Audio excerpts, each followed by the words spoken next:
Navbatdagi mavzu shar va sfera. Shar va sfera.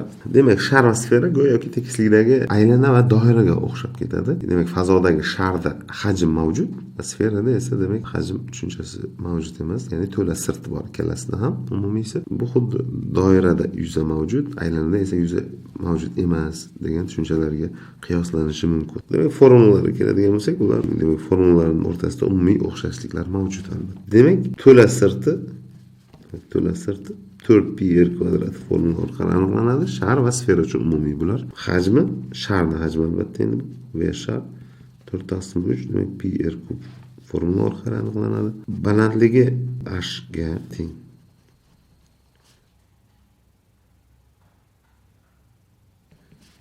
Shar segmenti hajmi pi h kvadrat ko'paytirilgan r minus h/3 formula orqali topilishi mumkin. Bu yerda demak eslatib o'tamiz. Segment balandligi deganda aynan mana misol uchun kesim o'tkazadigan bo'lsak, bu yerda mana hosil bo'lgan mana eslasangiz planimetriyada ham ushbu shakl segment deb yuritiladi. Xuddi shu shakl demak, albatta buni demak asosi mana ushbu ko'rinishda doiradan iborat shar segmentini oladigan bo'lsak, shar markazidan perpendikulyar tushirib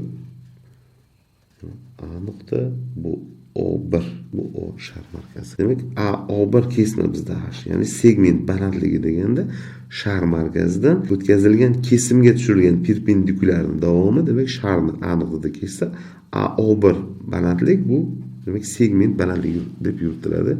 Aynan ushbu formulada ham demak h O1 kesma uzunligi nazarda tutilyapti. Endi demak mana sharga demak o'tkazilgan misol uchun mana kesim haqida suhbatlashadigan bo'lsak, tabiiyki shar kesimi bu doira hisoblanadi. O1 mana O bu nuqtani misol uchun P nuqta deb hisoblaydigan bo'lsak, mana bu r ga teng, bu kichkina r kesim radiusi, mana kichik r bu kesim radiusi. Bu holda mana O1 bu D, ya'ni shar markazidan kesimgacha bo'lgan masofa. Shar markazidan kesimgacha bo'lgan masofa. Bu holda demak r kvadrat barobar kichik r kvadrat plus d kvadrat formula o'rinli bo'ladi. Bundan tashqari demak sfera tenglamasi mavjud. Mana sferaga oid.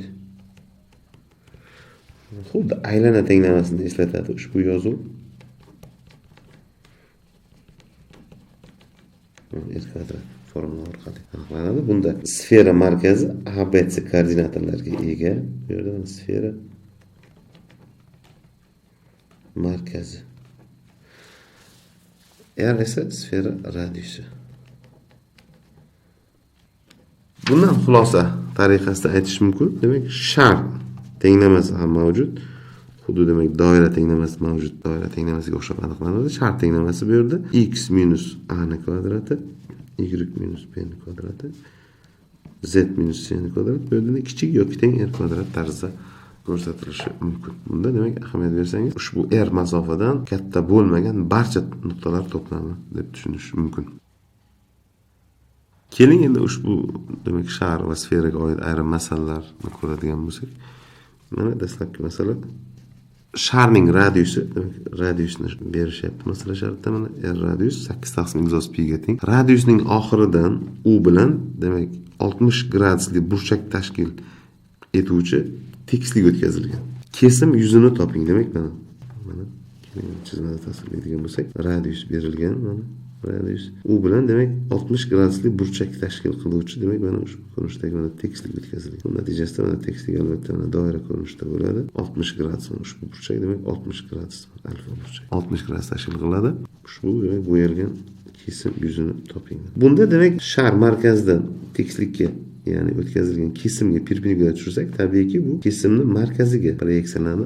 Bu yerdagi demak to'g'ri burchakli uchburchak ushbu nuqtani A desak, O1 OA to'g'ri burchak uchburchagida kosinus 60 gradus bu O1A ning OA ga nisbati, natijada O1A ni demak O1A bu kesim hosil qilgan demak doiraning radiusi teng ko'paytirilgan kosinus 62 dan 1 bo'ladigan bo'lsa, bu 4/pi ga teng.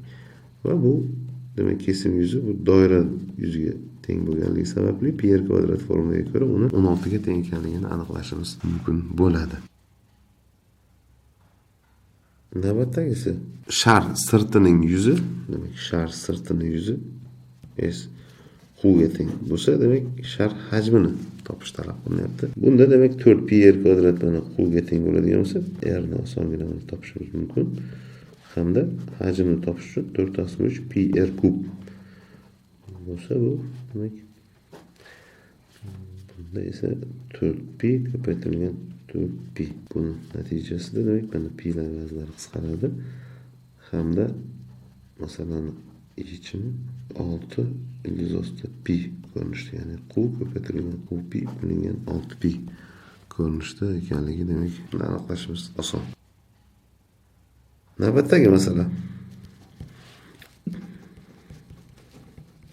Demak, berilgan sfera tenglamasi berilgan, mana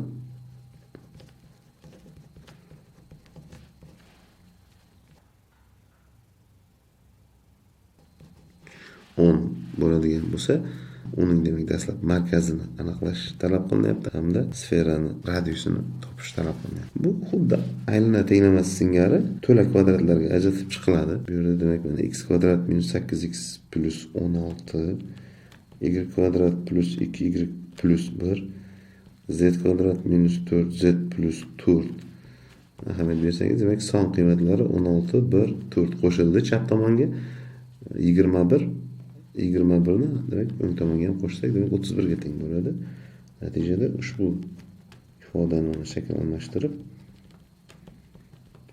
ushbu tenglikni hosil qilamiz. Buni sferaning markazini demak 4 minus 1 2 va aylanasining radiusi 31 ga teng ekanligini aytishimiz mumkin bo'ladi.